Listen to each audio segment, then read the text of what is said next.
একটা প্রশ্ন দিয়ে শুরু করি। বাংলাদেশের ইতিহাসে কোনো বেসরকারি এয়ারলাইন্স কি কখনো একসাথে ২১টি নতুন উড়োজাহাজ বহরে যুক্ত করার ঘোষণা দিয়েছে? উত্তরটা আমি দেই, না। এই অসম্ভবকে সম্ভব করতে যাচ্ছে ইউএস বাংলা এয়ারলাইন্স।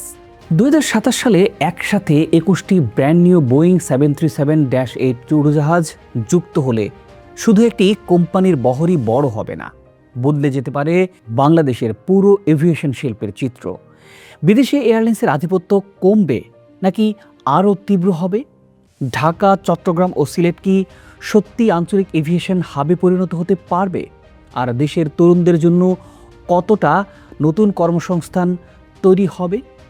প্রিয় দর্শক, আজকের এই প্রতিবেদনে আমরা বিশ্লেষণ করব এই বিশাল বিনিয়োগ বাংলাদেশের জন্য কতটা গুরুত্বপূর্ণ এবং এর বাস্তব প্রভাব কি হতে পারে।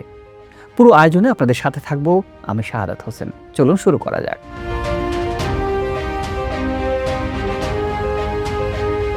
বাংলাদেশের বেসরকারি বিমান পরিবহন খাতে নতুন ইতিহাসের দ্বার খুলতে যাচ্ছে ইউএস বাংলা এয়ারলাইন্স। প্রতিষ্ঠানটি ঘোষণা দিয়েছে ২০২৭ সালের মধ্যে তাদের বহরে যুক্ত হবে ২১টি একেবারেই নতুন বোয়িং 737-8 উড়োজাহাজ।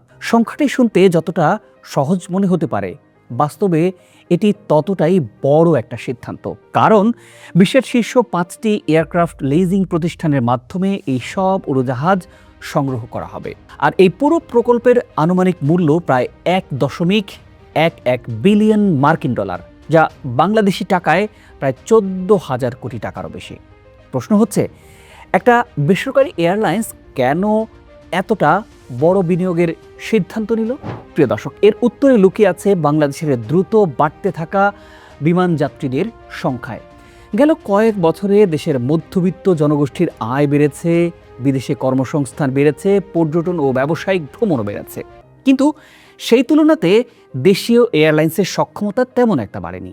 ফলে আন্তর্জাতিক রুটে যাত্রীদের বড় একটা অংশ এখনও বিদেশি এয়ারলাইন্স ব্যবহার করতে বাধ্য হন। এর অর্থ হচ্ছে প্রতি বছর কোটি কোটি ডলার বাংলাদেশের বাইরে চলে যাচ্ছে। যদি ইউএস বাংলা এয়ারলাইন্স তাদের পরিকল্পনা সফলভাবে বাস্তবায়ন করতে পারে, তাহলে সেই অর্থের বড় একটা অংশ দেশেই ধরে রাখা সম্ভব হবে। শুধু তাই নয়, এই বহর সম্প্রসারণ বাংলাদেশের বিমান পরিবহন শিল্পে নতুন প্রতিযোগিতারও সূচনা করতে পারে। বিদেশি এয়ারলাইন্সগুলো তখন বাংলাদেশি যাত্রী ধরে রাখতে নতুন নতুন কৌশল নিতে বাধ্য হবে। এতে শেষ পর্যন্ত লাভবান হবেন সাধারণ যাত্রীরাই। ইউএস বাংলার পরিকল্পনা শুধু ঢাকা কেন্দ্রিক নয়। প্রতিষ্ঠানটি চট্টগ্রাম ও সিলেটকেও আঞ্চলিক এভিয়েশন হাবে গড়ে তুলতে চায়। অর্থাৎ ভবিষ্যতে আন্তর্জাতিক ফ্লাইট ধরতে সব যাত্রীকে আর ঢাকায় আসতে নাও হতে পারে। বিশেষ করে দক্ষিণ এশিয়া, দক্ষিণ পূর্ব এশিয়া এবং মধ্যপ্রাচ্যের বিভিন্ন গুরুত্বপূর্ণ গন্তব্যে সরাসরি ফ্লাইট পরিচালনার পরিকল্পনাও আছে। আর এটি যদি বাস্তবায়িত হয়, ব্যবসা, পর্যটন, চিকিৎসা এবং প্রবাসী যাত্রী এই সকল ক্ষেত্রে ভ্রমণ অনেকটাই সহজ হয়ে যাবে।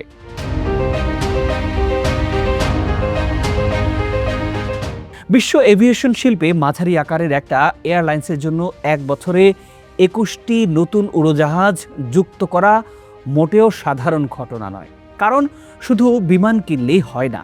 প্রত্যেকটা উড়োজাহাজ পরিচালনার জন্য প্রয়োজন দক্ষ পাইলট, প্রশিক্ষিত কেবিন ক্রু, লাইসেন্সধারী প্রকৌশলী, গ্রাউন্ড স্টাফ, নিরাপত্তা কর্মী এবং আধুনিক রক্ষণাবেক্ষণ ব্যবস্থা। অর্থাৎ এই প্রকল্প সফল করতে হলে ইউএস বাংলাকে একই সাথে মানব সম্পদ, প্রযুক্তি এবং পরিচালন সক্ষমতাও বাড়াতে হবে। আর এখানেই আছে বাংলাদেশের জন্য খুব বড় একটা সুযোগের। কারণ ২১টি নতুন উড়োজাহাজ মানে হাজার হাজার নতুন কর্মসংস্থান তৈরি হওয়া, নতুন পাইলট প্রশিক্ষণ হবে, প্রকৌশলীদের চাহিদা বাড়বে, বিমানবন্দর ভিত্তিক বিভিন্ন সেবা খাতেও নতুন চাকরির সুযোগ তৈরি হবে।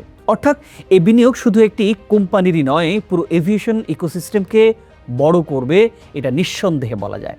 যাত্রীদের জন্য আসছে নতুন অভিজ্ঞতা। ইউএস বাংলা জানিয়েছে, নতুন বোয়িং 737-8 উড়োজাহাজগুলোতে থাকবে আধুনিক কেবিন ডিজাইন, আরও আরামদায়ক আসন, ওয়্যারলেস ইনফ্লাইট এন্টারটেইনমেন্ট এবং ইনফ্লাইট ওয়াইফাই সুবিধা থাকবে। অর্থাৎ যাত্রীরা নিজেদের স্মার্টফোন, ট্যাব কিংবা ল্যাপটপ ব্যবহার করে সিনেমা, গান কিংবা অন্যান্য বিনোদন উপভোগ করতে পারবেন বিমানে।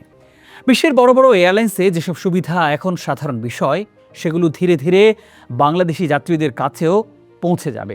তবে সবকিছুর মধ্যেও কিছু বড় চ্যালেঞ্জও আছে। এত বড় বহর পরিচালনার জন্য পর্যাপ্ত স্লট, বিমানবন্দরের সক্ষমতা, রক্ষণাবেক্ষণ সুবিধা এবং আন্তর্জাতিক রুট অনুমোদন নিশ্চিত করতে হবে। বিশেষ করে হযরত শাহজালাল আন্তর্জাতিক বিমানবন্দরের নতুন থার্ড টার্মিনালটি পুরোপুরি চালু হলে এই বহর সম্প্রসারণ আরও কার্যকর হতে পারে। বিশ্লেষকদের মতে, যদি অবকাঠামো উন্নয়ন এবং দক্ষ জনবল তৈরির কাজ সমান গতিতে এগিয়ে যায়, তাহলে আগামী কয়েক বছরের মধ্যে বাংলাদেশ দক্ষিণ এশিয়ার একটা গুরুত্বপূর্ণ আঞ্চলিক এভিয়েশন মার্কেটে পরিণত হতে পারে।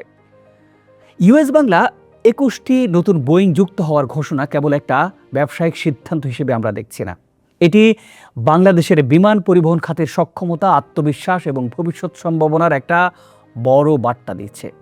একসময় যেখানে আন্তর্জাতিক আকাশপথে বাংলাদেশের উপস্থিতি ছিল খুবই সীমিত, সেখানে এখন দেশীয় এয়ারলাইন্সগুলো বৈশ্বিক প্রতিযোগিতায় নিজেদের অবস্থান শক্ত করার চেষ্টা চালিয়ে যাচ্ছে। আর যদি এই পরিকল্পনা সফলভাবে বাস্তবায়িত হয়, তাহলে আগামী কয়েক বছরে বাংলাদেশের আকাশপথে সত্যি সত্যি শুরু হতে পারে এক নতুন অধ্যায়ের।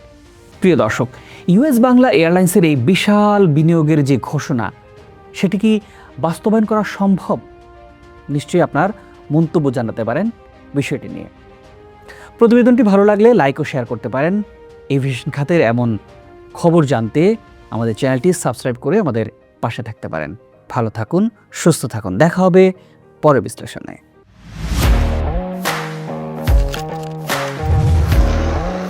প্রফেশনাল স্টুডিও খুঁজছেন? ঢাকার প্রাইম লোকেশন নয়াপল্টনে দেশ সমাচার স্টুডিও আপনার কন্টেন্ট প্রোডাকশনের নির্ভরযোগ্য ঠিকানা। এখানে পাবেন 4K ক্যামেরায় মাল্টি অ্যাঙ্গেল রেকর্ডিং, আছে গ্রিন ও ব্ল্যাক স্ক্রিন সেটআপ, উন্নত মানের মাইক্রোফোন ও sound proof voice over booth. আপনার পছন্দ মতো স্টুডিও ডিজাইন করার সুযোগও থাকছে।